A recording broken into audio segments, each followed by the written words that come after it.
नमस्कार दोस्तों, आप देख रहे हैं करंट न्यूज़ और मैं हूं आपके साथ साक्षी। पूरे भारत में इस वक्त कोरोना की दूसरी लहर के कारण माहौल काफ़ी चिंताजनक बना हुआ है। इसी बीच देश के कई राज्यों में विधानसभा चुनाव और उपचुनाव हो रहे हैं, जिनमें से राजस्थान भी एक है। आपको बता दें कि कोरोना की दूसरी लहर का प्रभाव राजस्थान में हुए उपचुनावों में साफ तौर पर देखने को मिला है। यहाँ पिछले विधानसभा चुनाव की तुलना में इस उपचुनाव में 13% कम वोटिंग हुई है।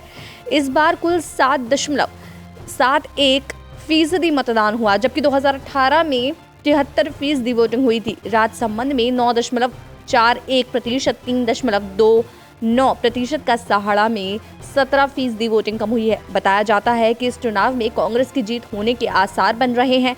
अगर कांग्रेस अपने खाते की एक भी सीट हारती है तो इसे एंटी इनकम्बेंसी से जोड़ा जा सकता है। इसके साथ ही दोनों राजनीतिक दलों के छत्रपों की साख भी दांव पर होगी। इसके साथ ही राजनीतिक हलकों में इस बात की भी सुगबुगाहट शुरू हो चुकी है। भले ही राजस्थान में उपचुनाव हों, लेकिन कांग्रेस की जीत हार से सीधे उसके उम्मीदवारों के साथ जुड़ी हुई है। इसलिए 2 मई के नतीजे आने के बाद हार के कारण और भीतर घाटियों पर एक्शन भी लिया जाएगा।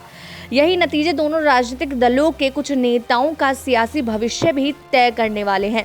जहां तक भाजपा की बात है तो सतीश पूनिया, गुलाबचंद कटारिया, राजेंद्र सिंह राठौर सहित कुछ नेताओं की साख दांव पर है। कांग्रेस यदि तीनों सीट जीती तो सरकार की साख के साथ साथ प्रदेश अध्यक्ष गोविंद सिंह डोटासरा, स्वास्थ्य मंत्री रघु शर्मा, उदयलाल आंजना, प्रमोद जैन भाया का राजनीतिक कद बढ़ेगा। यह देखना दिलचस्प होगा कि उपचुनाव का परिणाम 2 से 1 रहता है अथवा यह 3 से 0 से कांग्रेस के पक्ष में जाएगा। यह लगभग तय है कि उपचुनाव में सत्तारूढ़ कांग्रेस का पलड़ा भारी है। फिलहाल तो सबसे कम मतदान के बावजूद सहाड़ा में कांग्रेस की जीत लगभग तय मानी जा रही है। अगर भाजपा के गढ़ वाली राजसमंद सीट भाजपा के हाथ से निकल गई तो पार्टी में अंदरूनी सियासत तेज हो जाएगी।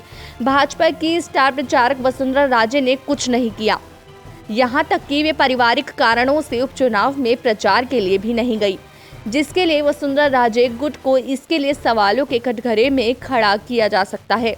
प्रदेश में 3 विधानसभा सीटों सुजानगढ़, राजसमंद और सहाड़ा में मतदान के बाद अब सबकी निगाहें 2 मई को आने वाले चुनाव परिणाम पर टिकी हैं। हालांकि राजसमंद में भाजपा सांसद और प्रदेश महामंत्री दिया कुमारी चुनाव परिणाम से पहले ही तीनों सीटों पर भाजपा की जीत का दावा कर रही हैं। हालांकि इस दावे के साथ ही दिया कुमारी को उपचुनाव में एक डर भी सता रहा है। इस उपचुनाव में भाजपा नेता जीत का दावा करते हैं, लेकिन भाजपा को एक डर भी सता रहा है। सांसद दिया कुमारी के अनुसार कांग्रेस ने इस चुनाव में सत्ता का पूरा दुरुपयोग किया है। उन्होंने कहा कि हाँ, डर है क्योंकि राजस्थान में कांग्रेस की सरकार है। उन्होंने इस दौरान खुद के साथ घटित घटनाक्रमों का जिक्र भी किया।